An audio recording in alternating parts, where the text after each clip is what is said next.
መስቀሉን ይዘው መስቀለኛ ተራራ ሲፈልጉ ተንከራተቱ። እግዚአብሔር ምድሪቱን ሊባርክ ሲፈልግ በኪደተ እግሩ ታቦተ ጽዮን በስደት ዘመን ዝዋይ ድረስ ወርዳ ደሴት ተቀምጣ ከ40 ዓመት በላይ ሕዝቡን ባርካለች። ክብርና ምስጋና ለአምላካችን ለእግዚአብሔር ይሁን። ስለዚህ አሁን ያለንበት የምድር ታቦተ ጽዮን የተራመደችበት ነው። አሁን እዚህ የቆምንበት ስፍራ ግማደ መስቀሉ ቆሞ የነበረበት ነው። የጌታ ደሙ የፈሰሰበት የተንጠባጠበበት የክርስቶስ መስቀል የረገጠው ቦታ ላይ ቆማቸዋል። ደስ ይበላችሁ። የተዋህዶ ልጅ ነው ትልቁ ምስጢር ነው። የሰው ጭንቀት የሚገባት ርሪተ ህሊና ርሪተ ልቡና ቀድማ የምትራራ ንጽሕት ርሪት የሆነች እመቤት ስሟ ለዘላለም የተመሰገነ ይሁን። የአምላካችን እናት የለችውም አለች እስክንጠይቃት የማትጠብቅ በልጅነት መንፈስ ለብሷ ታምነን ልጇን አምልከን ከኖርን ሳይኖረን ሲቀር የላቸውም ትላለች። እኛ እስክንጠይቃት አትጠብቅም። ርሪት ናት እናታችን። ሰውን መውደድ ልማዷ ነው። ዘሕገ ልማዳ ምህረት ለኩሉ ፍጥረት ለፍጥረት ሁሉ ምህረትን መለመን ልማዷ ነው። አፍቅሮተ ሰብእ ልማዳ ሰውን መውደድ ልማዷ ነው። ድንግል ማርያም እናታችን የአምላካችን እናት የፈጣሪያችን እናት ለተራበው ዓለም እንጀራን አዘጋጅታ የሰጠች የእንጀራ ቤታችን መሶበ ወርቃችን የሕይወት እንጀራ ክርስቶስ ዓለም ሁሉ በጽድቅ ጠኔ ረሃብ ሲሰቃይ የሕይወት ውሃ የሕይወት መጠጥ የሕይወት እንጀራ ሰጠችን። ድንግል ሆይ የሚበላውን ያገኘንብሽ የሚጠጣውን ያገኘንብሽ ይላታል አባ ሕርያቆስ። ክብርና ምስጋና ለአምላካችን ይሁን። ዓለምን በጥበቡ የሰራ ዓለም በጣቱ ላይ ያለች እግዚአብሔር በእመቤታችን ማኅፀን ውስጥ ሆነ ወጣ እሽሩሩ አለ ወከመ ሕፃናት በከየ እንዘ ይስዕል ማጥራት ሙሲሳዬ ከእናቱ እንደ ማንኛውም ሕፃን ጡት ፍለጋ አለቀሰ። ሕፃን ተወልዶ በዳበሳ እንደሚፈልግ እሱም በዳበሳ የፈጠረውን ጡት ፈለገ። በእናቶች ጡት ውስጥ ወተት የሚያመርት እግዚአብሔር ወተት እንዲገኝ የሚያደርግ እግዚአብሔር ልጅነትን ልምላሜን ማኅፀንን ቅድስናን የሰጠ እግዚአብሔር ልጅ ሲወለድ ጡት ወዲያው ወተት ያወጣል። ይህንን ተፈጥሮ አሳምሮ የሰራ እግዚአብሔር እሱ በሚወጣበት መንገድ የእናቱ ጡት ውስጥ በድንግልና ቢወለድም የድንግልና ጡት ሊጠባ ወተት አዘጋጀና ስጭኝ ብሎ አለቀሰ። እንዘ ይስዕል ማጥራት ሙሲሳዬ እሷም እሽሩሩ ልጄ እሽሩሩ ፈጣሪ እያለች እሱ በውስጧ የፈጠረውን ጡት እያጠባችው እሱ በጡቷ ውስጥ የፈጠረውን ወተት እያጠጣችው አሳደገችው። አምላኬ ልጄ እያለች ማን ያገኛል? ይህንን ከፍጡራን ሁሉ በላይ ናት ድንግል ማርያም። ስሟ ለዘላለም የተመሰገነ ይሁን። ማንም አያገኘው። አንዳንድ ጊዜ እኮ ምቀኝነትም ልክ አለው። ልንደርስበት የምንችልበት ቦታ እንመቀኝ ይሆናል። ከጓደኛችን አንዱ ባለስልጣን ቢሆን ይመመኘት እንደው የተገቢ ባይሆንም እንደው ሊያስኬድ ይችላል። ምን ነው እኔና እሱ እኩያ አይደለ ለምን አላገኘሁትም ሊባል ይችላል። ሰይጣናዊ ቢሆንም እንኳን ማለት ነው። ከሰይጣናዊነት የከፋ ግን የአምላክ እናትን መገዳደር ምን ይባላል? መቼም ክርስቶስ ድጋሚ አይወለድ። የአምላክ እናትን የሚያክል ፍጥረት መቼም አይገኝም። ድንግል ማርያም ሰማይ ናት። ድንግል ማርያምን የያዘ አዲሱ ኪዳን ይገለጥለታል። ክርስቶስን ለማወቅ ሳሊለነ ቅድስት ያስፈልጋል። እኛም ማርያም ማርያም ማርያም ማርያም እንላለን። ኢየሱስ እግዚአብሔር እንደሆነ ይገባናል። ክብርና ምስጋና ለአምላካችን ይሁን። እመቤታችንን የያዘ አይጎድልበትም። ሰለስቱ ምዕትም እንደዚህ ነው። ድንግል ማርያምን ያዙ። የክርስቶስ የባህሪ አምላክነት ተገለጠላቸው። ሰው የድንግል ማርያም ክብር ካዳለጠው ክርስቶስም ያመልጠዋል። ክርስቲያን ነኝ ብሎ ሊፎክር ይችላል፣ መሆን አይቻልም። ድንግል ማርያም የሌለችው ክርስቶስ የለም። ለእረኞቹ በግርግም ሲተኛ ጌታ በተወለደ ጊዜ በግርግም ውስጥ ሂዱና ሕፃን ተወልዶ ታገኛላችሁ። ከእናቱ ጋር ከማን ጋር ንገሩኝላችሁ? ከእናቱ ጋር። ቤተ ክርስቲያን የምትይዘው የእመቤታችንን ስዕል እንደዚህ ነው። ድንግል ማርያም ከልጇ ጋር ከተወደደ ልጇ ጋር ሥጋ የለበሰው ከእርሷ ነው። አጥንትንና ደምን ነፍስን የተዋሃደው ነስቶ ከእርሷ ነው። ሰው ሊያደርገን ሰው የሆነው ከእርሷ ነው። የኛ ዘመድ የሆነው በእርሷ ነው። እርሷ የሁላችን እናት ሆነች፣ እሱ የሁላችን መድኃኒት አምላክ ሆነ። ክብርና ምስጋና ለስሙ ይሁን። እንኳን ለብዙኃን ማርያም በሰላም አደረሳችሁ። እንኳን መስቀሉ ወደ ሀገራችን ለገባበት በዓቱን ላጸናበት ለ572ኛ ዓመት በሰላም አደረሳችሁ። ቅዱሳን አባቶቻችን ሃይማኖታችንን እንድናጸና ያልተበረዘ ሃይማኖት ለኛ እንዲሰጠን ለተሰበሰቡበት ለዚህ የተቀደሰ ቀን እንኳን አደረሳችሁ። ተዘከሩ መኳንንቲክሙ ዘነገሩክሙ ቃለ እግዚአብሔር። የእግዚአብሔርን ቃል የተናገሯችሁን ዋኖቻችሁን አስቧቸው። ወእንዘ ትሬኡ ሰናየ ግዕዞሙ ወሞጻይቶሙ ተመሰሉ በሃይማኖቶሙ። ወእንዘ ትሬዩ ሃይማኖታቸውን፣ ሕይወታቸውን፣ ምግባራቸውን እያያችሁ ተመሰሉ በሃይማኖቶሙ በሃይማኖት መሰሏቸው። እስመ ኢየሱስ ክርስቶስ ውእቱ ዘተማልም ወዮም ወክመ ውእቱ እስከ ለዓለም።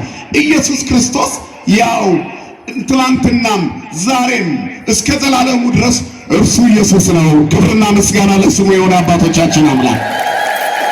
ዛሬ መስከረም 21 ብዙኃን ማርያም ይባላል። ኦርቶዶክሳዊ ተዋሕዶ ቤተክርስቲያን በዶግማ የታጠረ የብረት አጥር ያላት፣ በቀኖና የተዋበ የማይሰለች ስርዓት ያላት፣ በትውፊት ያጌጠ ያሸበረቀ አገልግሎት የሚታይባት ኩላዊት ሐዋርያዊት ዓለም አቀፋዊት አንዲት ናት። የዚች ቤተክርስቲያን ልጆች ደግሞ የአባቶቻችን ልጆች እኛ ነን። ክብርና ምስጋና አምላካችን ለእግዚአብሔር ይሁን። ስለዚህ ብዙኃን ማርያም ብዙኃን ሊቃውንት አንድ ሆነው ተሰብስበው ዘዕሩይ ምስለ አብ በመለኮቱ እግዚአብሔር ወልድ በመለኮቱ ከባሕርይ አባቱ ከአብ ጋር አንድ ነው፣ ትክክል ነው ብለው የመሰከሩበት እንግዳ የሆነ ትምህርት፣ የተሳሳተ ትምህርት፣ የተዛባ ትምህርት አሁንም እየረበሸን ያለው እንክርዳድ እንዳይቀጥል የብረት አጥር ዶግማ ሰርተው ወልድ ዋሕድ ሊሉ በኒቅያ 318ቱ እንደ አንድ ልብ መካሪ እንደ አንድ ቃል ተናጋሪ የከተሙበት ቀን ስለሆነ ነው ይህንን ርዕስ የመረጥኩት። የቀደሙ አባቶቻችሁ ያስተማሯችሁን ትምህርት ያዙ። የኑሯቸውን ፍሬ እየተመለከታችሁ በእምነት ምሰሏቸው።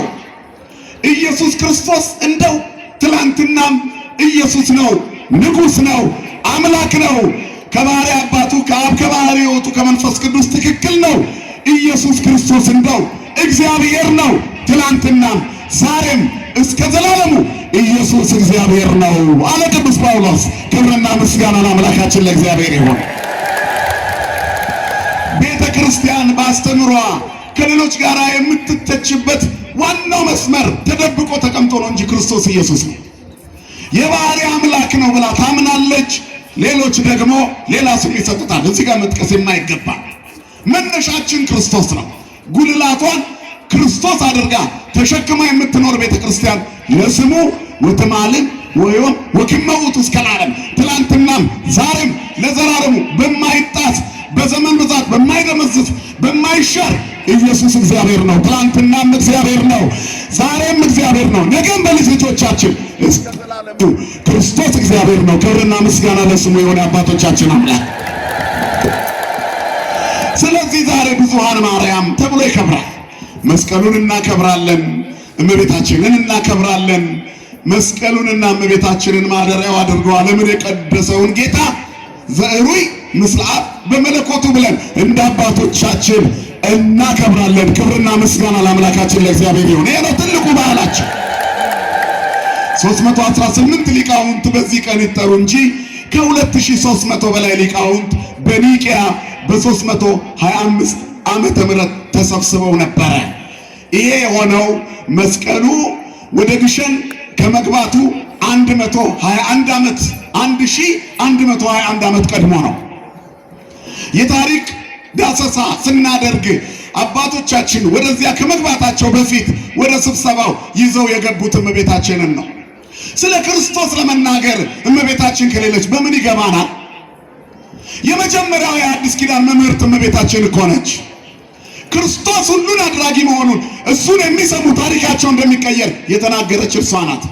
የመጀመሪያዋ በአዲስ ኪዳን አማኝ እመቤታችን ናት። የመጀመሪያው ሰባኪ የክርስቶስን ሥጋዌ የገለጠው ቅዱስ ገብርኤል ነው። ሰበከ ለነ ልደተ እግዚእ ወአብሰርካ ለማርያም ድንግል ወትቤላ ተፈሥሒ ኦ ምልዕተ ጸጋ እግዚአብሔር ምስሌኪ፣ እግዚአብሔር ከአንቺ ጋር ነው፣ ጸጋ የሞላብሽ ሆይ ደስ ይበልሽ ብለህ ቅዱስ ገብርኤል ሆይ የጌታን ልደት ሰበክልን ይላል አባ ኤፍሬም ሶርያዊ። ክብርና ምስጋና ለአምላካችን ይሁን። የመጀመሪያው ሰባኪ ቅዱስ ገብርኤል ነው። ቅዱስ ገብርኤል የነገራትን ይኩነኒ ብላ ያመነችው የመጀመሪያው አማኝ እርሷ ናት። አባቶቻችሁን ጠይቁ የቀደሙትን ተከተሉ የሚለው ቃል ሲጀመር ከእመቤታችን ይጀምራል። በሐዲስ ኪዳን ታሪክ ውስጥ መጀመሪያ የነገረችን ክርስቶስ የጌቶች ጌታ መሆኑን እርሷ ናት።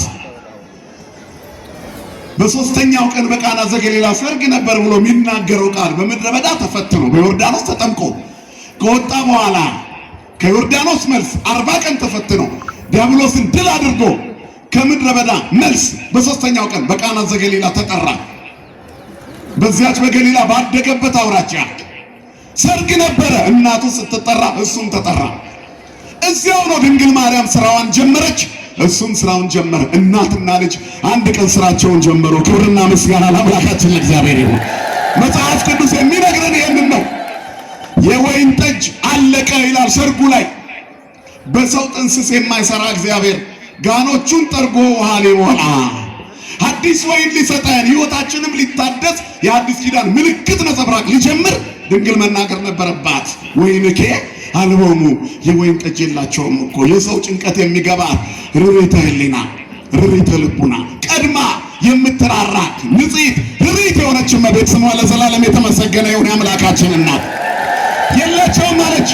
እስክንጠይቃት የማትጠብቅ በልጅነት መንፈስ ለብሷ ታምነን ልጇን አምልከን ከኖርን ሳይኖረን ሲቀር የላቸውም ትላለች። እኛ እስክንጠይቃት አትጠብቅም። ርሪት ናት እናታችን። ሰውን መውደድ ልማዷ ነዋ። ዘሕገ ልማዳ ምህረት ለኩሉ ፍጥረት፣ ለፍጥረት ሁሉ ምህረትን መለመን ልማዷ ነው። አፍቅሮተ ሰብእ ልማዳ፣ ሰውን መውደድ ልማዷ ነው። ድንግል ማርያም እናታችን የአምላካችን እናት የፈጣሪያችን እናት ለተራበው ዓለም እንጀራን አዘጋጅታ የሰጠች የእንጀራ ቤታችን መሶበ ወርቃችን የሕይወት እንጀራ ክርስቶስ ዓለም ሁሉ በጽድቅ ጠኔ ረሃብ ሲስተቃይ የሕይወት ውሃ የሕይወት መጠጥ የሕይወት እንጀራ ሰጠችን። ድንግል ሆይ የሚበላውን ያገኘንብሽ የሚጠጣውን ያገኘንብሽ ይላታል አባ ሕርያቆስ። ክብርና ምስጋና ለአምላካችን ይሁን። የእንጀራ ቤት ድንግል ማርያም የላቸውም ወይን አለች። ዛሬም ውሃ ለሚሸት ሕይወታችን ድንግል ማርያም ታስፈልገናለች። ድንግል ማርያምን ሳያዩ ክርስቶስን ማግኘት አይቻልም። እናቲቱን ሳያከብሩ ልጅን አመልካለሁ ማለት አይቻልም። ድራማ መስራት ይቻል ይሆናል። ማንም ልጅ ቢሆን እናቱ ላይ ምራቅ ተተፍቶ አይዞ እሷን ስደባት እኔን አክብረኛል አይልም። ፍጡር እንኳን አይደለም ፈጣሪ አባትና እናትን አክብር የሚል ትእዛዛት በሙሴ እጅ ያስቀመጠ እግዚአብሔር እናቱን ያሰድባል ማለት ለእግዚአብሔር ለባህሪው የማይስማማ የጭካኔ ቃል መስጠት ነው። ክብር ለስሙ ይሁን።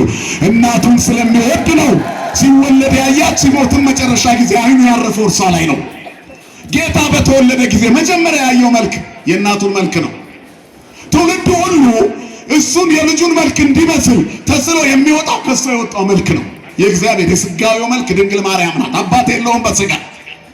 ለዚህ እኮ ነው አባ ሕርያቆስ በቅዳሴው በመጨረሻ ምንድን ነው የሚለው? የካህናት ማደሪያ ወዳለበት ያስገባችሁ ይላል አይደል? እናንተ የክርስቲያን ወገኖች በዚህች ዕለት እንደተሰበሰባችሁ በሰማያዊት በኢየሩሳሌም ነፃ በምታወጣ በጽዮን በደብረ ጽዮን ይሰብስባችሁ ይላል። የእሳት ድንኳን ወደ ተተከለበት ያስገባችሁ ይላል። እግዚአብሔር ለዛ ክብር ያብቃን። የተሳለ የፊቱ መልክ በዚያ ነው። ወህየ ሀሎ መልክዐ ገጹ ስሑል፣ የልጁ መልክ የፊቱ መልክ እዛ አለ።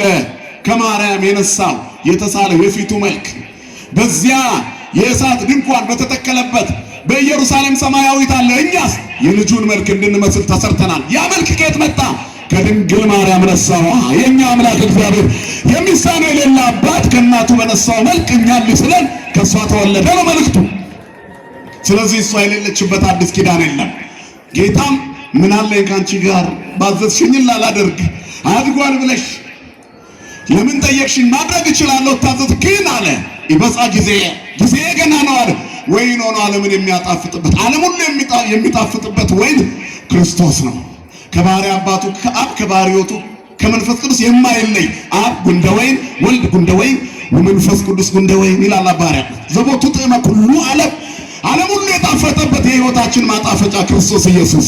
ክብርና ምስጋና ለስሙ የሆነ አባቶቻችን አምላክ። ያን ጊዜ ድንግል ማርያም ዞራ የመጀመሪያውን ስብከት ሰበከች። ወኩሎ ዘይቤለክሙ ግበሩ፣ የሚላችሁን ሁሉ አድርጉ። እሱ ሕይወት ነው። በሕይወት ልትኖሩ ተከተሉት። እሱ መድኃኒት ነው። ሕመማችሁ እንዲጠፋ ተከተሉት። ከእሱ ጋር ሁኑ። በሕይወት ምሰሉት፣ ተከተሉት። ከሱ ተማሩ፣ ከሱ በረከት አግኙ። ስገዱለት፣ አምልኩት። እሱ እግዚአብሔር ነው የሚላችሁን አድርጉ አለች የመጀመሪያዋ መምህርት ቤተክርስቲያን። ከዚያ ጊዜ ጀምሮ ስለ ክርስቶስ ለመስበክ ገና ከሩቅ የምትታየው መስቀሉን ተሸክማ ነው። ክርስቶስን ማወቅ አይደለም፣ መስቀሉ ከኛ ላይ ወርዶ አያውቅም። ይሄው ጉልላቷ ላይ ተሸክመዋለች። እኛም አንገታችን ላይ ይዘነው እንዞራለን። ከክፋት እንድንበታለን፣ ራሳችንን እንጠብቅበታለን፣ መንገድ እንመራበታለን። መስቀሉ የመንገዳችን መሪ፣ የሕይወታችን ፋና፣ የእንጀራ መገቢያ ማዕዳችን፣ ፍቅር የተገለጠበት ሰሌዳችን ነው። እግዚአብሔር የተመሰገነ ይሁን። ከዚህ ጊዜ ጀምሮ የእመቤታችንን ስብከት የሰሙ ሐዋርያት ክርስቶስን ከእርገት በኋላ መስበክ ጀመሩ። ሐዋርያት የሰበኩትን ከዚያ በኋላ ሊቃውንት ተከራክረው ድል አድርገው መናፍቃን የረቱለትን ኢየሱስ ክርስቶስን የሰበኳችሁን እየሰማችሁ ተከተሏቸው፣ እነርሱን መምህራኖቻችሁ ያሉትን። ድንግል ማርያም ቅዱስ ገብርኤልን ይኩነኒ ብላ እንደሰማች እነርሱ ደግሞ እርሷን ሰምተው በእርሱ እንዳመኑ በቃና ዘገሊላ የመጀመሪያውን ተአምር አደረገ። ወአምኑ ቦቱ አርዳኢሁ ነው። ደቀ መዛሙርቱ በእርሱ አመኑ። እርሱ ተአምራት አድራጊ፣ ብቻውን ተአምር የሚሰራ እርሱ ባዶ እንጋን ውሃ ሙሉ ብሎ ወይን አድርጎ የሚቀይር ስሙ ሁሉን የሚለውጥ ስድስቱ ማየ መሳብክት ኢኮነ ወይነ ዘእንበለ ስመ እግዚእነ ኢየሱስ ክርስቶስ ስድስቱ የድንጋይ ጋን ውሃ ያለ ስሙ አልተለወጠም። ስሙ ታሪክ ይቀይራል። የኛ ጌታ መድኃኔዓለም ክብርና ምስጋና ይድረሰው።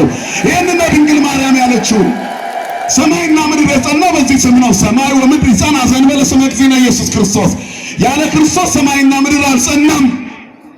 አያችሁ፣ ስመ እግዚእነ ኢየሱስ ክርስቶስ እሰይ ይጥም ማሮ ሶከር ይላል። ከማርና ከስኳር የበለጠ የሚጣፍጥ ስም ነው ኢየሱስ ክርስቶስ የሚለው ስም። እንደኛም ያከብረው የለም። ማረሰ ወሶከረሰ ወሶቤ በሉ ይጸግቡ ስመ እግዚእነ ኢየሱስ ክርስቶስ እሰይ ይጸገብ። ማርና ስኳር ተበልቶ ይጠገባል፣ ስሙ አይጠገብም። መድኃኒት ስሙን ተሸክማ መከራውን እየጣሰች ዘመን እየተሻገረች ጉልላቷ እያንጸባረቀ ተዋህዶ ትኖራለች። ወልድ ዋህድ እያለች የአባቶቿን መንገድ ተከትላ ተዋህዶ ትቀጥላለች። ክብርና ምስጋና ለአምላካችን ይሁን። ይህንን ተከተሉ። ወእንዘ ትሬዮሙ ሰናየ ግዕዞሙ ወእንዘ ትሬዩ ሰናየ ግዕዞሙ ወሞጻይቶሙ ተመሰሉ በሃይማኖቶሙ። እያያችሁ ተከተሏቸው። ክርስቶስ ኢየሱስ እንዶ ትናንትናም ዛሬም እስከ ዘላለሙ ያው ነው። የማይለወጥ አምላክ አለን። ባልንጀራ የማናደርገው በመካከላችን ስለተመላለሰ የማንንቀው በመስቀሉ ላይ ከፍ ብሎ እጆቹን ዘርግቶ ዓለምን ያዳነ መስቀሉ ላይ ሳለ እናቱን ያረሳ ለኛ እናት አርጎ የሰጠ አንድም ቀን ያልዘነጋ ለዓይን ቅጽበት ዓይኖቹን ከኛ ላይ የማይነቅል እርሱ ክርስቶስ ነው። ትላንትናም ዛሬም እስከ ዘላለሙ የአባቶቻችን አምላክ ነው። በቃና ዘገሊላ ባዶውን ሙሉ ያደረገ እርሱ ነው። በሐዋርያት ዘመን ስለሱ መከራ ሲቀበሉ ኃይል የሆናቸው እርሱ ነው። እነ ቅዱስ ጊዮርጊስ ሲታረዱ እየመጣ ጽኑ ሲላቸው የነበረው ክርስቶስ ነው። ትላንትናም ዛሬም እስከ ዘላለሙ ሕያው ነው። ስለተገረፈ ስለተራቆተ ምራቅ ስለተተፋበት አልተዋረደም፣ ዝቅ አላለም። ራሱ ስለኛ ከክብር ወረደ። ማንም ምራቅ ተፍቶበት አያዋርደውም። እሱን ብቻ አይደለም ደቀ መዛሙርቱንም ምራቅ ተፍቶ የሚያዋርዳቸው የለም። ድንግል ማርያምንም ክፉ ተናግሮ ምራቅ ተፍቶ የሚያዋርዳት የለም። በመገፋት ከፍ የምትል ቤተክርስቲያን ውስጥ ያለነው። ክብርና ምስጋና ለአምላካችን ለእግዚአብሔር ይሁን። ስለዚህ ይህንን ለማድረግ ሐዋርያት አባቶቻችን የሰበኩላቸው ሰምተው ሊቃውንቱ አንድ ሰው ወልድ ፍጡር ነው ብሎ ክርስቶስን ለመካር ተነሳ። እሱም አርዮስ ይባላል። ለሱም አጠራሩ ክብር ይግባውና መድኃኒት ክርስቶስን እርሱ ከአብ ያንሳል ፍጡር ነው አለ። ወዴት እየሄደ ይመስላችኋል? ከዛም እመቤታችንን የፍጡር እናት እያደረገ ለመውረድ ነው። በኒቅያ ጉባኤ ላይ የተመታው አርዮስ እኮ የእሱ ተረፎች በኋላ ሄደው መጨረሻ በጉባኤ ኤፌሶን ንስጥሮስ የሚባል ደግሞ እየተዋለደ ሰይጣን ያዋልዳል እኮ በማይፀን እየተዋረሰ እርሱ ደግሞ መጥቶ ውሃ በቦይ እንደሚያልፍ በእመቤታችን ማይፀን ኢየሱስ አለፈ እንጂ ድንግል ማርያም ቴዎቶኮስ አትባልም፣ ክርስቶቶኮስ ናት። የአምላክ እናት አትባልም፣ ወላዲተ ሰብ ነች ብሎ ተናገረ። ላቲ ስብሐት ክብር ለስሟ ይሁን። ድንግል ማርያም የእግዚአብሔር እናት ናት፣ የብዙኃን እመቤት። ማርያምም በብዙኃን የምንለው ዝም ብለን አይደለም። ምክንያቱም መድኃኒት ወልዳ ዓለምን ከሕመም ያዳነች እርሷ ናት። ይህንን አምነው ነው የተሰበሰቡት። ሲመጡ ከ2300 በላይ ነበሩ ሊቃውንቱ። ዘዕሩይ ምስለ አብ በመለኮቱ ብሎ የጸኑበት ቀን ግን መስከረም 21 ቀን 318ቱ ናቸው። ለሁሉ የሞተው አንዱ ክርስቶስ ዓለምን ያዳነ መድኃኒት የተቆረሰ ሥጋው የከበረ ደሙ ለዓለም የፈሰሰው እርሱ ሕያው ነው። በአብ ቀኝ ያለው እርሱ ሕያው ነው። ከአባቱ ጋር ትክክል የሆነ እርሱ ሕያው ነው። ከሦስቱ አካል አንዱ አካል ክርስቶስ እግዚአብሔር ነው አሉ። ከአባቱ ጋር ትክክል ነው ብለው አባቶች እንደ አንድ ልብ መካሪ፣ እንደ አንድ ቃል ተናጋሪ ብዙሃኑ ተሰብስበው አንዲቷን ሃይማኖት ከፍ ስላደረጓት ከሷ የተወለደውን ክርስቶስ የተቆረሰ ሥጋው የፈሰሰ ደሙ ሕይወት መሆኑን ስለመሰከሩ መስከረም 21 ቀን ጸና። የእመቤታችን ቀን ነው። ብዙሃን ማርያም ተባለች። ስሟ የተመሰገነ ይሁን። የብዙሃን እናት፣ የብዙሃን እመቤት። ይሄ ታሪካችን ነው። ስለ እመቤታችን ተናግረን አናቆምም። ከዚህ ጋር ተያይዞ መስከረም 21 ቀን 1446 ዓመተ ምህረት አጼ ዘርዓ ያዕቆብ ከአባታቸው ከአጼ ዳዊት ቀጥለው መስቀሉን ይዘው መስቀለኛ ተራራ ሲፈልጉ ተንከራተቱ። የቀደሙ አባቶቻችን ከእግዚአብሔር የተነገራቸውን ቃል ተግባራዊ ለማድረግ እንቅልፍ አይተኙ፣ ለስጋቸው ጊዜ አይሰጡም። ስለዚህ መስቀለኛ ተራራ ሲፈልጉ ኖሩ። እስቲ መናገሻ ሁሉ መጥቶ መስቀሉ ተቀምጧል። ለምን እንዲዞሩ ጠፍቷቸው ነው? ያ ብቻ አይደለም። እግዚአብሔር ምድሪቱን ሊባርክ ሲፈልግ በኪደተ እግሩ ታቦተ ጽዮን በስደት ዘመን ዝዋይ ድረስ ወርዳ ደሴት ተቀምጣ ከ40 ዓመት በላይ ህዝቡን ባርካለች። ክብርና ምስጋና ለአምላካችን ለእግዚአብሔር ይሁን። ስለዚህ አሁን ያለንበት የምድር ታቦተ ጽዮን የተራመደችበት ነው። አሁን እዚህ የቆምንበት ስፍራ ግማደ መስቀሉ ቆሞ የነበረበት ነው። የጌታ ደሙ የፈሰሰበት የተንጠባጠበበት የክርስቶስ መስቀል የረገጠው ቦታ ላይ ቆማቸዋል። ደስ ይበላችሁ። የተዋሕዶ ልጅ ነው። ትሆ ሲሪ ነው። መስቀሉን ሲፈልጉ ኖሩ። ደራ ጉንደ መስቀል ያልሄዱበት የለም። ዞሯት፣ አራቱን አቅጣጫ ኢትዮጵያን ዞሩ። መስቀሉ ሁሉን ባረከ። በመጨረሻ መስቀለኛ ተራራ ላይ ሲደርሱ አንባ ግሸን፣ አሁን የምናየው ግሸን ተራራ፣ አምባሰል ተራራ ላይ የመስቀል ቅርጽ ያለው ተራራ አገኙ። ዛሬ መስከረም 21 ቀን 1446 የጌታን መስቀል እዛ ወስደው ቁጭ አደረጉት። ኢትዮጵያ ቅርስን ከበረከት ጋር ተሸክማ ያለች ሀገር ናት። ቀድሞ ታቦተ ጽዮንን፣ አሁን ደግሞ አጽመ ቅዱሳንን ሄሮድስ ሲያስፈጃቸው የሕፃናቱን አጽምና መስቀሉን ይዘው በተራራው ላይ ተገኙ። የታሪካችን ትልቁ ክብር ይሄ ነው። ክብርና ምስጋና ለአምላካችን ለእግዚአብሔር ይሁን።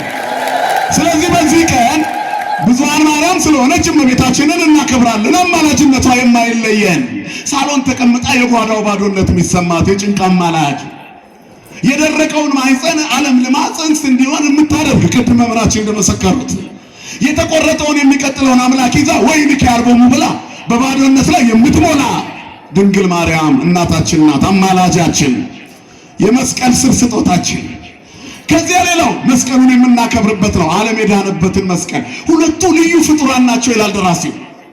ሁለቱ ለእመቤታችንና ለመስቀል እንሰግዳለን። መስቀሉ የተአምራት መገኛ ስለሆነ አይነ ስውራንን የሚያበራ ብቻ አይደለም። አይኑ የልቦናው አይን ጠፍቶ በለስ በልቶ ገሃነም ሊወርድ እየተዘጋጀ ሲኦል ውስጥ የሚጠብቀው ሞትን የሚጠባበቀውን ወደ ገሃነም ሳይደርስበት አዲስ ኪዳንን የሚጀምር ታሪክ ከድንግል ተወልዶ መጥቶ በመስቀሉ ጠብቆ ሞትን አስወገደ፣ ነፍሳትን ከሲኦል ነፃ አወጣ። ክርስቶስ በደሙ ክብርና ምስጋና ለስሙ ይሁን። አባቶቻችን አምላክ ዛሬ እጅግ ድንቅ በዓል ነው። አባቶቻችንን እናከብራለን። ተዘከሩ መኳንንቲክሙ ብሎናል። የሃይማኖታቸውን ፍሬ እየተመለከታችሁ በእምነት መሰሏቸው። ክርስቶስ ኢየሱስ ትላንትናም ዛሬም እስከ ዘላለሙ ያው ነው። ስለዚህ አለ ልዩ ልዩ በሆነ እንግዳ ትምህርት አትወሰዱ። ክርስቶስ አይለወጥም። ሃይማኖት አትለውጡ። እንግዳ የሆነ ትምህርት አይሳባችሁ። ጥሩ ንግግር አይሳባችሁ። አባቶቻችሁ የተናገሩት ያለፈው ሁልጊዜ አዲስ ነው። የማይለወጥ እግዚአብሔር ሁሉን እየለወጠ ለዘላለም ይኖራል። የአባቶቻችሁ አምላክ ነበረ ክርስቶስ ኢየሱስ። የእናንተም አምላክ ነው። ነገ ደግሞ የልጆቻችሁ አምላክ ነው። ትላንትናም ዛሬም እስከ ዘላለሙ ድረስ ክርስቶስ ያው ክርስቶስ ነው። ክብርና ምስጋና ይድረስ የአባቶቻችን አምላክ። ስለዚህ ሐዋርያት የሰበኩለትን ክርስቶስ ሰለስቱ ምዕት ተሰብስበው ክርስቶስ ኢየሱስ ትላንትናም ዛሬም እስከ ዘላለሙ ያው ነው። ቅዱስ ጳውሎስ እንደነገረን ዘዕሩይ ምስለ አብ በመለኮቱ አሉና ክርስቶስን አከበሩ። ያከበሩትን የሚያከብር እግዚአብሔር ለቅዱሳን አባቶቻችን ትልቅ በረከት ሰጣቸው። ይገርማቸዋል። ክርስትና አልጋ በአልጋ አይደለም። ሲመጡ እያነከሱ የሚመጡ ነበሩ። በቃሬዛ የመጡ ነበሩ። ታመው ክርስቶስን በመስበካቸው ዓይናቸው ፈርጦ እግራቸው ተሰብሮ መጥተዋል። የሃይማኖት ጉዳይ ነዋ። ከዚያ በኒቅያ ተሰበሰቡ። ማዕከል ነበረ ለነሱ። ከዚያ ሁሉ የተጋድሏቸው ውጤት ፊታቸው ላይ ይታይ ነበረ። በጸሎታቸው መሃል ድንግል ማርያም ነበረች። እክትዋ ለጽዮን ወህቀፍዋ ይላል ዳዊት። ይህን ሰምተው ሐዋርያት ከበዋት መንፈስ ቅዱስ ወርዶላቸዋል። ሐዋርያት ሥራ ምዕራፍ 2 ልክ እነዚህ ውዳሴ ማርያምን ቢሉ እመቤታችንን ቢያመሰግኑ የእግዚአብሔርን ሰው መሆን ቢመሰክሩ ቅዱሳት መጻሕፍትን አገላብጠው ወልድ ዋህድ ሲሉ እንደ አንድ ልብ መካሪ እንደ አንድ ቃል ተናጋሪ ክርስቶስ በአፋቸው የአምላክነቱን ክብር የጌትነቱን ኃይል ዘላለማዊነቱን አተመላቸው። ክብርና ምስጋና ለስሙ ይሁን የአባቶቻችን አምላክ። አሁንም ውዳሴ ማርያም የሚደግም ድንግል ማርያምን የያዘ ወንጌል አይጠፋበትም። የዮሐንስ ወንጌል ምዕራፍ 19 ቁጥር 25 አንድ ቃል አለ። ወይቀውማ ሀበ መስቀሉ ለእግዚእ ኢየሱስ እሙ የኢየሱስ ክርስቶስ እናቱ መስቀሉ ስር ቆማ ነበር ይላል። ከዚያስ እሷን ደግሞ በጣም የሚወዳት ለክርስቶስ ቅርብ የሆነ ፍቁረ እግዚእ የተባለ ዮሐንስ ቆሞ ነበር። ልብ አድርጉ። ዮሐንስ የተወደደው ደቀ መዝሙር ጌታችን የሚወደው እያለ ስለራሱ ይጽፋል። እሱ ደግሞ ማንን ይወዳል? ድንግል ማርያምን ይወዳል። እየሰማችሁ ነው አይደል? እሱን ደግሞ ማን ይወደዋል? ኢየሱስ ይወደዋል። እየሰማችሁ ነው? ዮሐንስ ማንን ይወዳል ብያችኋለሁ? እመቤታችንን በሉ። ዮሐንስ ማንን ይወዳል? የእመቤታችን ልጅ ኢየሱስ ማንን ይወደዋል? ዮሐንስን። የተወደደው ደቀ መዝሙር ነው። እመቤታችን ላይ ምራቅ ተፍቶ የኢየሱስ መሆን አይቻልም። እመቤታችንን ወዶ ግን ወደ ቤት መውሰድ ይቻላል። መጽሐፍ ሚለኔ ዮሐንስ እመቤታችንን ይወዳት ነበረ። ኢየሱስ ደግሞ እናቱን የወደደለትን ምን ይለው ነበር ይላል መጽሐፉ? ይወደው ነበረ። ስሙ የተመሰገነ ይሁን። እንወዳታለን እኛ፣ እርሱ ደግሞ እኛን ይወደናል። እናከብራታለን እኛ፣ እርሱ ደግሞ ያከብረናል። ከፍ ከፍ እናደርጋታለን። ድንግል ሆይ እንወድሻለን፣ እናመሰግንሻለን፣ እናከብርሻለን፣ ከፍ ከፍ እናደርግሻለን ይላታል አባ ሕርያቆስ። ከፍ ከፍ ትበልልን የአምላካችን እናት። ዮሐንስ ከፍ ከፍ ያደርጋት ነበረ፣ ይወዳት ነበረ። ስለዚህ ገና በራስ ቅል ኮረብታ በቀራንዮ ስር በመስቀሉ ግርጌ ሐዘኗ አላልቅ ብሎ እንባዋን ጨርሳ ውስጧ ቆስሎ ቆማ አንድ ልጇ ምንም ሳያጠፋ መከራ ሲቀበል እሞሙ ለሰማዕታት የሚያሰኛትን ከባድ መከራ ትቀበል ነበር ቆማ። በዚያ ጊዜ ጌታ ተመለከተ። ነዋ ወልድኪ ልጅሽ ይኸው ማኅፀን በመክፈት በንጽህና ቅድስና በድንግልና እኔን ወለድሽ፣ ከእህቱም ድንግልና እኔን ወለድሽ።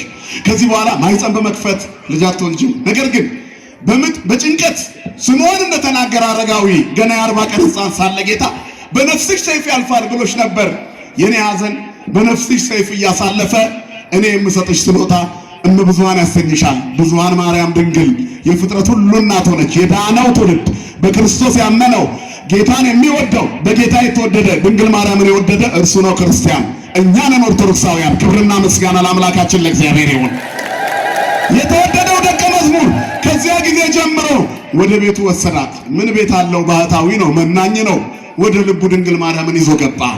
ወደ ሐዋርያት ኅብረት ይዟት ገባ። ከዮሐንስ ጋር 15 ዓመት ተቀመጠች እመቤታችን። ምን አተረፈ ዮሐንስ? የዮሐንስ ወንጌልን ማየት በቂ ነው እኮ። ከአራቱ ወንጌላውያን ረቂቅ ወንጌል ቅዱስ ዮሐንስ ነው። በንስር ይመሰላል። ንስር ከጥልቁ ደመና ጠቅሶ ከርቀት ሆኖ መሬት ላይ ያለችውን ትንሽ ስጋ አይቶ መጥቶ ይመገባታል። እርሱም በዚህ አይነት በምጡቅ አእምሮ ቃል ስጋ ሆነ ብሎ ጽፏል። ቀዳሚው ቃል ነበር፣ ቃልም በእግዚአብሔር ዘንድ ነበር፣ ቃልም እግዚአብሔር ነው። ቃል ስጋ ሆነ ብሎ ኢየሱስ እግዚአብሔር ነው ብሎ የጻፈልን የዘመኑ መናፍቃን አፋቸው እንዲከደን ያደረገልን ዮሐንስ ነው። ለምን? እመቤታችንን ስላገኘ። እሷን ያገኘ ወንጌል አይሰወርበትም፣ ምስጢር አይከፈልበትም፣ ሰማያዊ ነገር አይሰወርበትም፣ ሁሉ ይታየዋል። ድንግል ማርያም ምስጢር ገላጭ ናት። ስሟ የተመሰገነ ይሁን። ሌሎቹ አልጻፉም፣ ቃል ነበር ብለው ቀጥታ ቃል ስጋ ሆነ ብለው በምስጢር ቢጽፉም እንደዚህ ግን አልጻፉም። የዮሐንስ ወንጌል ምዕራፍ 2 የቃና ዘገሊላው ታሪክ ሌሎች ወንጌላውያን አልጻፉትም፣ ዮሐንስ ነው የጻፈው። የኒቆዲሞስ ታሪክ የተጻፈው ዮሐንስ ነው የጻፈው። የመስቀሉ ታሪክ አርዌ ብርት ወይንም በዚያ በሙሴ የሰቀለው የነሐሱ እባብ ወበከመ ሙሴ ሰቀሎ ለአርዌ ምድር በገዳም ከማሁ ሀለዎ ለወልደ እጓለ እመሕያው ይሰቀል ብሎ የነገረን ዮሐንስ ነው። ጌታ የተናገረውን አንድ ሳያጎድል ያስቀመጠ ሙሴ በምድረ በዳ እባብን እንደሰቀለ እግዚአብሔር ሰው የሆነው ተሰቅሎ ሊያድናችሁ ነው ብሎ የተናገረልን ዮሐንስ ነው። ምዕራፍ 3 ምዕራፍ 4 የሳምራዊቷን ሴት ታሪክ በሴኬም ሸለቆ የተዋበችው ጉድጓድ ስር በገሪዛና በጌባል ተራራ መካከል መንገድ ከመሄድ ደክሞ የዛችን ሴት ሸክም የሳምራዊቷን ያረገፈላት ክርስቶስ ኢየሱስ በዮሐንስ ወንጌል ምዕራፍ 4 ነው። ሌሎቹ አልጻፉም። የዮሐንስ ወንጌል ምዕራፍ 5 የመጻጉዕ ታሪክ የ38 ዓመቱ ድዊ በጥልቀት እንደ አእምሮ የተጻፈው ያኔ ነው። 6-7 እያል እስከ 21 ምዕራፍ ድረስ ዮሐንስ አዳዲስ ነገሮች ጽፎልናል። ድንግል ማርያምን የያዘ አዲሱ ኪዳን ይገለጥለታል። ክርስቶስን ለማወቅ ሳሊለነ ቅድስት ያስፈልጋል። እኛም ማርያም ማርያም ማርያም ማርያም እንላለን። ኢየሱስ እግዚአብሔር እንደሆነ ይገባናል። ክብርና ምስጋና ለአምላካችን ይሁን። እመቤታችንን የያዘ አይጎድልበትም። ሰለስቱ ምዕትም እንደዚህ ነው። ድንግል ማርያምን የያዙ የክርስቶስ የባሕርይ አምላክነት ተገለጠላቸው። ሰው የድንግል ማርያም ክብር ካዳለጠው ክርስቶስም ያመልጠዋል። ክርስቲያን ነኝ ብሎ ሊፎክር ይችላል፣ መሆን አይቻልም። ድንግል ማርያም የሌለችው ክርስቶስ የለም። ለእረኞቹ በግርግም ሲተኛ ጌታ በተወለደ ጊዜ በግርግም ውስጥ ሂዱና ሕፃን ተወልዶ ታገኛላችሁ ከእናቱ ጋር። ከማን ጋር ንገሩኝላችሁ? ከእናቱ ጋር። ቤተ ክርስቲያን የምትይዘው የእመቤታችንን ስዕል እንደዚህ ነው። ድንግል ማርያም ከልጇ ጋር ከተወደደ ልጇ ጋር ሥጋ የለበሰው ከርሷ ነው። አጥንትንና ደምን ነፍስን የተዋሃደው ነስቶ ከርሷ ነው። ሰው ሊያደርገን ሰው የሆነው ከርሷ ነው። የኛ ዘመድ የሆነው በርሷ ነው።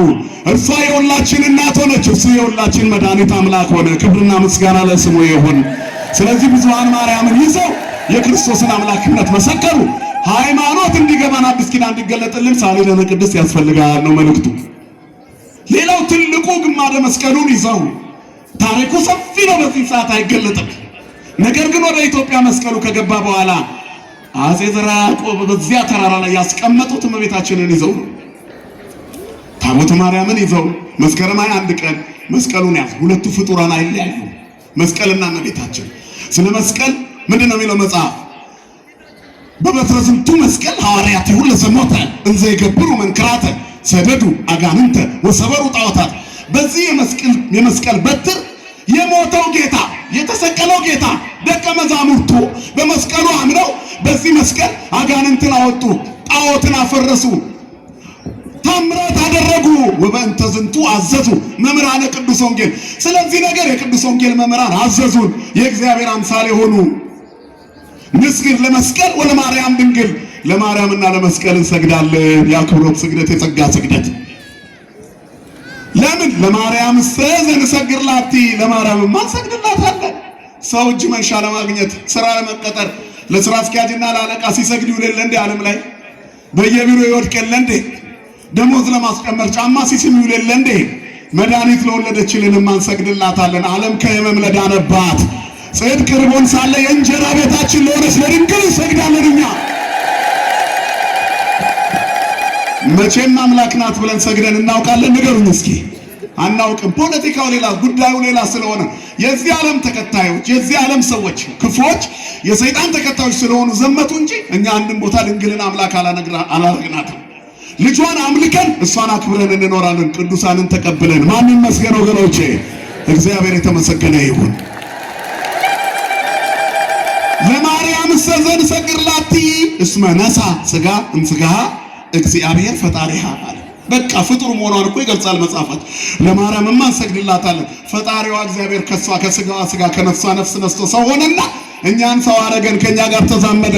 ከእግዚአብሔር ጋር የተዛመድንባት መሬት ሆና ሰማይ የሆነች በመሬት ያለች ሰማይ እኛንም ሰማይ ያስነካችን ዘመዳችን እግዚአብሔር ዘመዳችን እንድንል ከመካከላችን ካለች አንዲት ንዕድ ክብርት ከሆነች ሴት እግዚአብሔር ተወለደ። ፍጹም ንጽሕና የሆነች በድንግልና የታተመች በቅድስና ያጌጠች መልክ ከደም ግባት ትሕትና ከንጽሕና ቅድስና የአዲስ ኪዳን ኪሩቤል እግዚአብሔርን የምትሸከም የተመረጠች ከሷ ተወለደና የኛ ቤተሰብ ሆነ። በድንግል ማርያም በኩል የሰማይ ቤተሰቦች ሆነን ደስ ይበላችሁ። ስለዚህ ከድንግል ማርያም በላይ የምናከብረው ማን አለ? ከፈጣሪ በታች የምናከብረው ድንግል ማርያምን ነው። ከፍጡራን በላይ ያለ መልዕልተ ኩሉ ፍጡራን ናት። ከሷ በነሳው ሥጋ እኛን አድኖናል። ሥጋዬን ብሉ ደሜን ጠጡ ያለን ከሷ ነስቶ ነው። ስለዚህ አዲስ ኪዳን የተጀመረባት ድንግል ማርያም የሰማያዊ መናችን ማዕድ መገኛ ናት። የእንጀራ ቤት ትባላለች ድንግል። መሶበ ወርቅ ናት። እንተ ውስቴታ መና ህቡዕ ህብስት ይላል። ዘወረደም ሰማያት ወሀበ ሕይወት ለኩሉ ዓለም፣ ለዓለም ሁሉ ሕይወትን የሰጠ ከሰማያት የወረደ የተሰወረ መና፣ የማይታየው የታየው፣ የማይዳሰሰው የተዳሰሰው፣ ምሉ በኩል የሆነው በአጭር ቁመት በጠባብ ደረት የተወሰነው በእመቤታችን ማኅፀን ነው። ድንግል ሰማይና ምድር የማይችሉትን በማኅፀኗ ቻለች። ይህ ብቻ ክብር ይገባታል። ስሟ ለዘላለም የተመሰገነ ይሁን። በምንም አይነት ሎጂክ፣ በምንም አይነት እይታ፣ በየትኛውም መንገድ ድንግል ማርያምን የሚያስንቅ ክርስትና አለ ብሎ መናገር ኪሳራ። ምንም አይበሉ፣ ግን ክብሯን መንካት አይቻልም። ኢየሱስን እያመለኩ እሷን መንካት አይቻልም።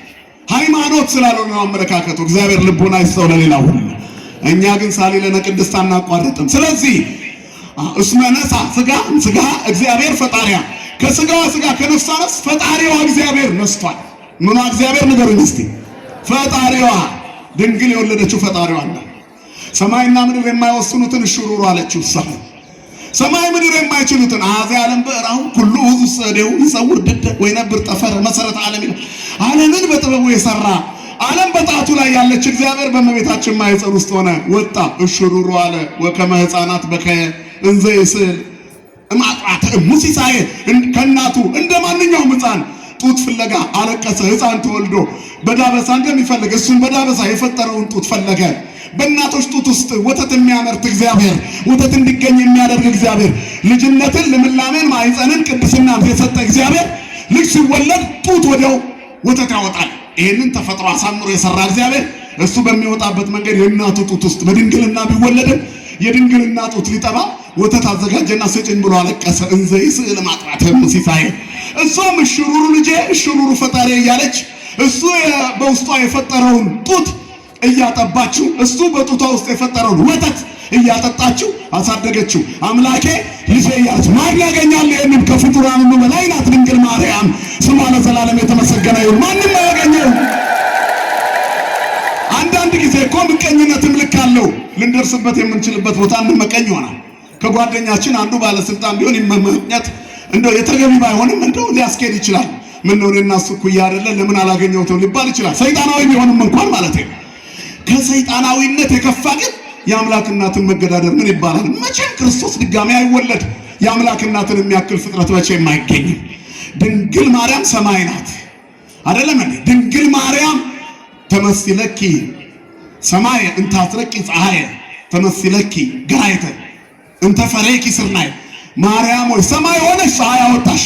የማክሰኞ እርሻ ዘር ያልተዘራባት ስንዴ ያበቀለች ንጹሕ ስንዴ የሕይወት እንጀራ ክርስቶስ ከድንግል ማርያም ተወለደ። ስለዚህ ለማርያም ሰግድላት እስመ ነሣ ሥጋን ሥጋ እግዚአብሔር ፈጣሪ ኃይልና ወረከብነ ንሕነ መድኃኒተ እምኔሃ፣ መድኃኒት ከሷ አግኝተናልና እንሰግድላታለን ሳሊለነ ቅድስት ብለን ስሟ ለዘላለም የተመሰገነ ይሁን። የአምላካችን እናት ሁለቱ ፍጡራን የእግዚአብሔር ማደሪያ ናቸው ይላል። ቀጥሎ ምን ይላል? ለዕፀ መስቀል ከመተናገር ንቅድመ ንስግድ ለመስቀሉ ለማርያም ድንግል ብሏል። ከላይ እንደተናገርነው እንሰግዳለን ይልና እስመ በላዕሌሁ አንጠብጠበ ደመ ቃል ኢ ሐማሚ በባሕርየ ሥጋ ዘሐመ፣ በላዩ ላይ በባሕርየ ሥጋ የታመመ የማይታመመው መለኮት በሥጋ ባሕሪ ታሞ ደሙን ላዩ ላይ አፈሰሰበት። ተገርፎ ታስሮ ተጎትቶ በጅራፍ ተመቶ ምራቅ ተተፍቶበት አክሊለ ሦክ ደፍቶ ተቸንክሮ ደሙን አፍሶበታል። ስለዚህ እግሮቹ የወደቁበት ቦታ እንሰግዳለን። ለመስቀልም ለእመቤታችንም እንሰግዳለን። በዱር ውስጥ አገኘ ነው ያለው ይሄንን ነው ዳዊት። ዱር ያለው መስቀሉን ነው። ጫካ በዱር ውስጥ አገኘ ነው። ወደ ማደሪያዎቹ እንገባለን አለ። ወደ መስቀልና ወደ እመቤታችን እየመጣን ጌታን እናመልካለን፣ ማደሪያውን እናከብራለን። ክብርና ምስጋና ለአምላካችን ይሁን። እሱ የመረጣቸውን እናከብራለን። ከዚያ አንድ ቃል አለ ሁሌ ብናስረዳ ዓለም አልገባው ያለ ለእሉ ክሌቱ ፍጡራን ስብሐተ ፈጣሪ አይደለም። ለሁለቱ ፍጡራን የፈጣሪ ምስጋና ይገባቸው። ፍጡራን ሆነ የፈጣሪ ምስጋና ምን ማለት ነው? ምን ነው የእግዚአብሔር ሰላምታ ቸላልከኝ ትለዋለህ እኮ ወንድም ሳያይ ሲያልፍ ከእግዚአብሔር እኩል አድርገኝ እያልከው ነው። ፈጣሪ ያከበራቸው ክብር ይገባቸዋል። እስመ ተአረዩ በክብሮም፣ ሁለቱ በክብር ተስተካክለዋል። ምን ማለት ነው? እግዚአብሔር በእመቤታችን ማኅፀን አድሮ ሰው ሆኖ እንደገና ደግሞ በመስቀል ላይ አድሮ ዓለምን አድኗልና መስቀል የፍቅር መገለጫ ሰሌዳ ሆኗልና ሁለቱ በክብር ተስተካክለዋልና ሁለቱ የተለየ ከፍታ አላቸውና እመቤታችን እግዚአብሔርን ወልዳ መድኃኒት ወልዳ ለመስቀል እስኪሰጥ አሳድጋ ሰጥታለች። መስቀል ደግሞ ክርስቶስን ተሸክሞ ለዓለም ቤዛነት ላይ ውሎበታልና መስቀልና እመቤታችንን ዛሬ እናከብራለን። ከዚህ ሁሉ መሃል ክርስቶስን እናመልካለን። ክብርና ምስጋና ለአምላካችን ለእግዚአብሔር ይሁን። ስለ መስቀልና ስለ እመቤታችን ተናግረን አንጨርስም። ዘሩ ምስላብ በመለኮቱ የተባለውን ጌታ አንድ ልብ መካሪ አንድ ቃል ተናጋሪ ሆነ የመሰከሩ ሐዋርያት ሊቃውንት አባቶቻችን እነ ቅዱስ አትናቴዎስ እነ እለእስክንድሮስ መስቀል ይዘው ቆመው ነው። ስመ ማርያም ጠርተው ነው። ምክንያቱም እመቤታችንን ሳያከብሩ ክርስቶስን ማግኘት አይቻልምና። ከዚህ በኋላ ምን አደረጉ እነዚህ? ስለ መስቀልና ስለ እመቤታችን አንድ ነጥብ ልንገራችሁ። ሁለቱም በምን ይመሳሰላሉ? ሁለቱም የእግዚአብሔር ማደሪያዎች ናቸው። በእመቤታችን ማኅፀን ያደረው ጌታ መስቀል ላይ ሆኖ ዓለምን አድኗል። ከአንቺ የሚወለደው መድኃኒት ነው እንዳለ ቅዱስ ገብርኤል መድኃኒትነቱ በመስቀል ላይ ተረጋግጧል። ሁለቱም ተቀብረው ነገር ግን ሞት ሳያገኛቸው ተነስተዋል። ከ300 ዓመት በላይ የተቀበረው መስቀል ሲወጣ እንደ ፀሐይ ያበራ ነበር። እመቤታችንን በጥር ብትሞትም በነሐሴ ተቀብራ ነሐሴ 14 የተቀበረች ነሐሴ 16 ሞትን አሸንፎ የተነሳ ጌታ እንደርሱ እንድትነሳ አድርጓት ተነስታለች፣ አድርጋለች። የኛ እናት ድንግል ማርያም ስሟ የተመሰገነ ይሁን። ሁለቱም የሰይጣን እንቅፋቶች የዓለም ጭንቀት ማራገፊያ ናቸው። አርጋኖን ዘሰሉስ ላይ አባ ጊዮርጊስ ዘጋስጫ ከፍጡራን ሁሉ መካከል ሰይጣን አብዝቶ እመቤታችንን ይጠላታል። ሴቲቱን በጣም ይጠላል። ዘንዶው በሴቲቱ ላይ ተቆጣ ነው የሚለው ወተማ ወእቱ አርዌ የኢቲ ብእሲት እዛ ራእይ 12 ላይ ወሆረ ይጽቦሙ ለእለ ተረፉ ልደ ለእለ ያቅቡ ትእዛዘ እግዚአብሔር ወይየሉ በጽድቁ ለኢየሱስ ክርስቶስ። ዘንዶው በሴቲቱ ላይ ተነሳ። ከዚያ በኋላ እሷ ላይ እንዳልደረሰባት ሲያውቅ የእሷን ወገኖች ማሳደድ ጀመረ። ዘንዶው ዛሬም የመስቀልና የእመቤታችን ጠላት ነው። ወቆመ ላይ ነው ጻባይር ይላል። በአሸዋ በባህር አሸዋ መሃል ቆመ። በኑፋቄ በኢሉሚናቲ በ666 በአውሬው አሰራር መካከል ቆመ። በመካከላቸው በክህደት አውድማ ላይ ቆመ። በኑፋቄ አውድማ ላይ በትችት አውድማ ላይ ቆመ። እንዳልደረሰባት ሲያውቅ እዛ ላይ ቆሞ ምን አለ? መርዙን መርጨት ጀመረ። ዛሬም መርዙን ይረጫል፣ ግን መርዙኛ ላይ አይደርስም። ክርስቶስም ምራቅ ተተፍቶበታል። ነገር ግን ሞትን ድል አድርጓል። ክብርና ምስጋና ለስሙ ይሁን። እመቤታችን ላይ ስዕሏ ላይ ምን እንኳን ቢደረግ ላመኑባት ግን የእመቤታችን ስዕል ቅድም መምህራችን እንዳሉት ጽንስ ያለመልማል፣ ሙት ያስነሳል፣ ለአልትራሳውንድና ለኤክስሬ ለኤምአርአይ የተሰወረ መድኃኒት ይገልጣል፣ በሽታ ይገልጣል፣ ነቅሎ ያስወግዳል። ድንግል ማርያም መድኃኒት ትሁነን። የመስቀሉ በረከት ይደርብን፣ ጭንቀታችንን ታቅልልልን። ወስብሐት ለእግዚአብሔር።